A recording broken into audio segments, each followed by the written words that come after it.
My favorite science story this week involves you doing a puzzle. I'm going to show you 3 images and you're going to try to find what artificial intelligence was able to find. These are satellite images of the desert in Peru and you're going to see if you can find the geoglyph. Because there's this great new paper where artificial intelligence took a bunch of satellite images of that desert and found shapes in it that humans had not been able to find yet. There are these things called Nazca geoglyphs where there's an image etched into the ground in the Peruvian desert. And some of these are huge. Like the one you're looking at there is called the hummingbird. It's, I think, 300 or 370 meters long, which is 1,200 feet. That's a third of a kilometer. It's ridiculous. And it's very old. These things go back more than 2,000 years. And they were etched into the desert, and because the environment is just so stable and there's not flooding and things like that, they haven't been eroded away. And so a lot of these images are quite easy to find. Western science first learned about them in the early 20th century, and since then we've been looking for them. So when the airplane got invented, every time somebody was flying over the desert, they'd be looking out the window, trying to see if they could spot more of these. And so up until the year 2000, we were finding about 1 or 2 a year.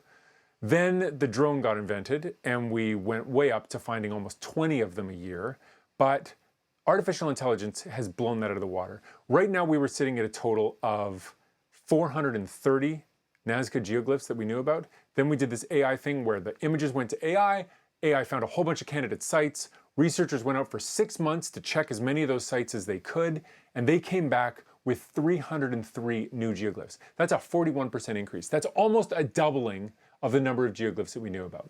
And so let me show you some of these images that AI was able to find pictures in. Here's the first one. I'm going to show you 3. Here's the first one. Do you see a geoglyph? And if so, what do you see?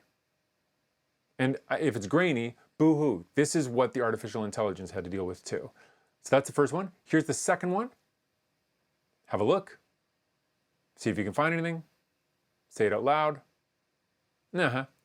And here's the third one. Oh yeah, that's really clear. You can see that no problem. So these are 3 of the sites of the hundreds that the AI found and pointed out. And so let's have a close look. They ground truthed it, and then they, based on, here's the first one, based on what they saw on the ground, they were able to figure out that this is the outline. So here's the image, without, with the lines, without the lines, with the lines.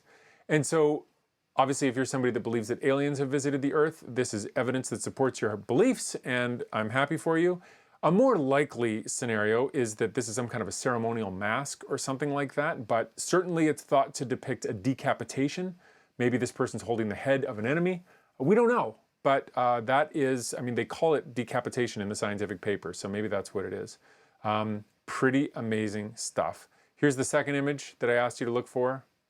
And here's what they were able to find on the ground. Oh, look at that. Probably a llama. Not clear if it's wearing pajamas, but looks like a llama. There were lots of images of domesticated animals. And here's another one. Here we go. And here's the image. Yes. They are calling this orca with a knife. Orca with a knife. I don't know. It's kind of hard. I mean, sure. And there are a couple of these orca with knife art pieces. Now, what's really striking about this is that you can only really see these things if you're in an airplane or a hot air balloon or something. And as far as we know, people couldn't fly 2,000 years ago or any of the times that these things were made. So for whom were they made? And I mean, can you imagine working on an art piece that you could never see in the end? I mean, there's a lot to sort of get your head around. I really think that this is a beautiful sort of system, a really neat piece of archaeology, and the fact that we're finding so many more thanks to artificial intelligence is great. But because I'm a biologist, I just have to nitpick a little bit. I don't think this is an orca with a knife. Look at all the tail fins. I think this is a shark with a knife. This is what a whale looks like. You can see that a whale only has a big dorsal fin, and it's got the pectoral fins, but it doesn't have any pelvic fins. It doesn't have an anal fin. Let's look at that image again. It's got a whole bunch of fins back there. I don't think that's a killer whale. I think that's a shark. See, sharks have fins back there. That makes sense.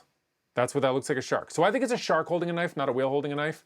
But, you know, I also think this is a person wearing a ceremonial mask, and maybe it really is an alien. So I guess, what do I know? Anyway, that's my favorite science story this week. If you liked this story and you'd like to learn about more like them, please subscribe to my newsletter, followthebatsignal.com.